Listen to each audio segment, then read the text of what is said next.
the right gain stage, with the right preamplification, you're getting a much better mix. Now, if you have poor preamplification and you do that same thing, you're just making that signal that much worse. So I think one of the big things that we fix in this studio is we fix that balance between the original line amp or the amplification and the compression.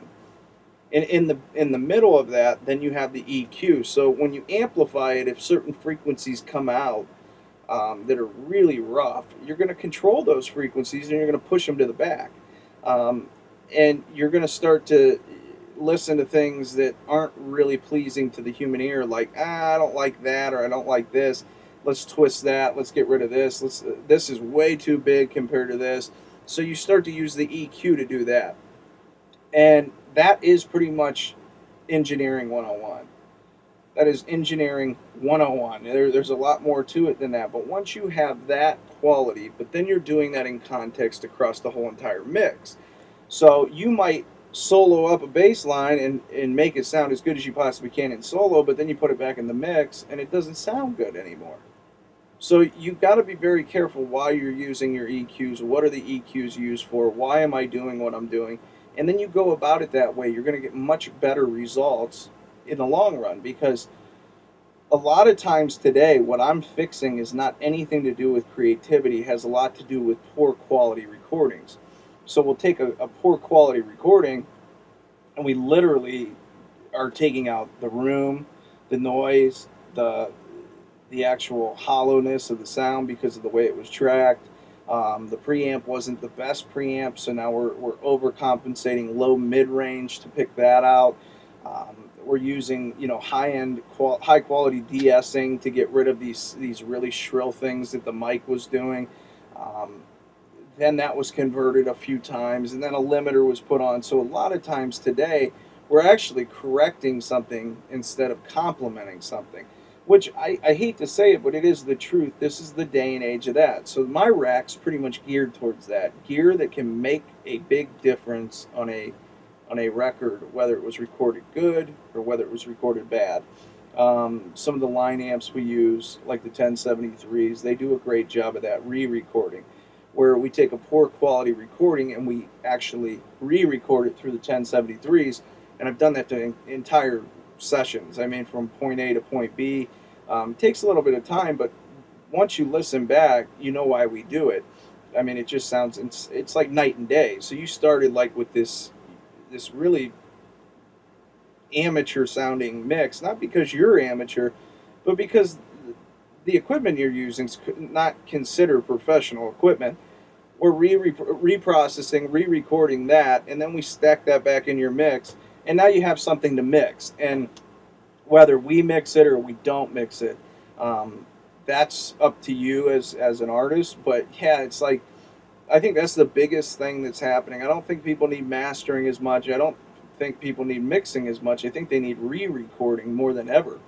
And I think that's why, thanks to the automated services and stuff like that. But yeah, you're not going to take a horrible recording and then take it to an automated service and think it's going to compete with like the last Future record, because that was done on an SSL, hit with really nice pre's. So what my studio has been very fortunate in doing, and actually has been busy for the last year, is reprocessing these stems. And then depending on how the artist perceives those stems, we can either really get aggressive and EQ them and tweak them to to how we want them, or we can just lay off the EQ and just do the basic things, like if we hear low end rumble, or we hear shrill, or we hear frequencies sticking out. So it's a mixing style that caters to your music. um, you get into time-based effects, loops, stuff like that.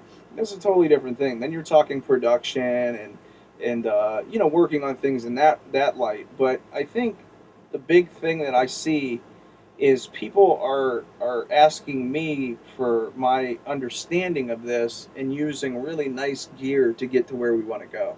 And that's what it is. I mean, once you have that under control and you can make the signal the best it possibly can with the proper gain stage, then you're in for actually great sounding records that compete with anything out there.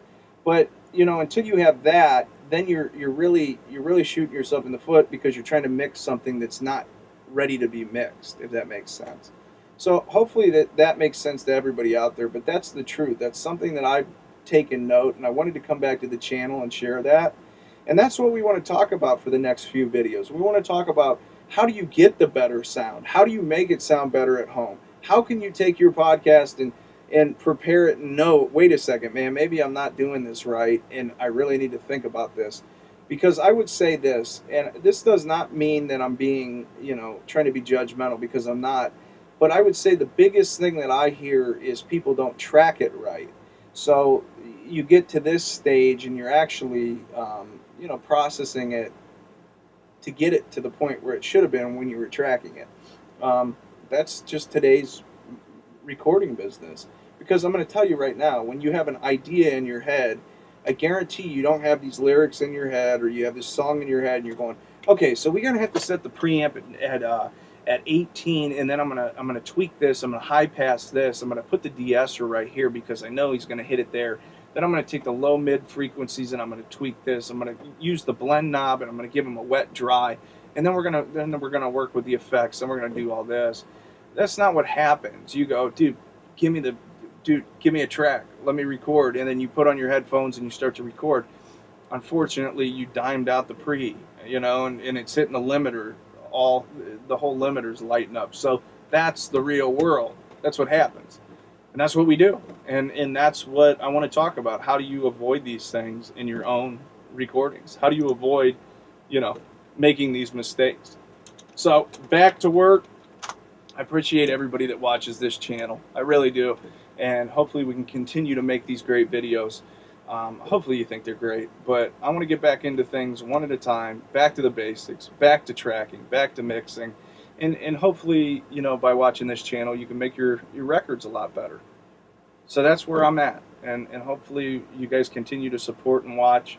And that's it. So my name's Doug Jenkins, iMixandMaster.com. We got a lot of great things happening. So we'll talk to you guys later.